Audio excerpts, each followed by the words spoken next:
દર્શક મિત્રો, આપ જોઈ રહ્યા છો YNN ન્યૂઝ. હવે જોઈએ અગત્યના સમાચાર.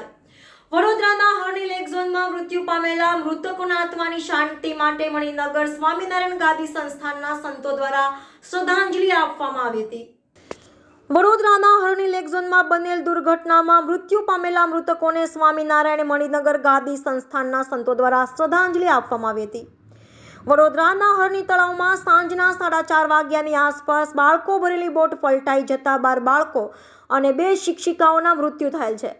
તે માટે મણિનગર શ્રી સ્વામિનારાયણ ગાદી સંસ્થાન સંચાલિત હરણી રોડ સ્થિત શ્રી સ્વામિનારાયણ મંદિર વડોદરામાં આચાર્ય જ્ઞાન મહોદધિ શ્રી જીતેન્દ્ર પ્રિયદાસજી સ્વામીજી મહારાજની અનુજ્ઞાથી મહંત શ્રી હરિકેશવ દાસજી સ્વામી, શ્રી સનાતન સ્વરૂપદાસજી સ્વામી તથા મોટી સંખ્યામાં ઉપસ્થિત રહેલા હરિભક્તોએ મૃતકોની આત્માની શાંતિ માટે અશ્રુભીની શ્રદ્ધાંજલિ આપી ધૂન કરવામાં આવી હતી.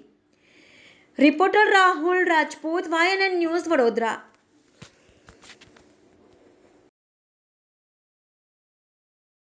શ્રી સ્વામિનારાયણ ગાદી સંસ્થાન સંચાલિત શ્રી સ્વામિનારાયણ મંદિર વડોદરામાં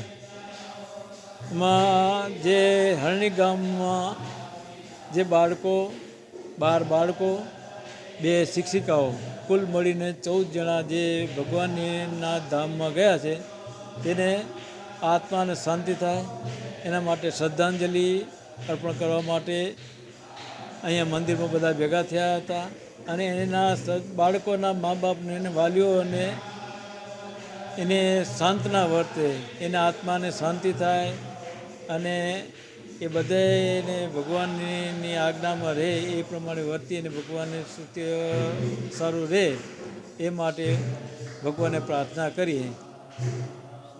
સાધુ હરિકેશવદાસ.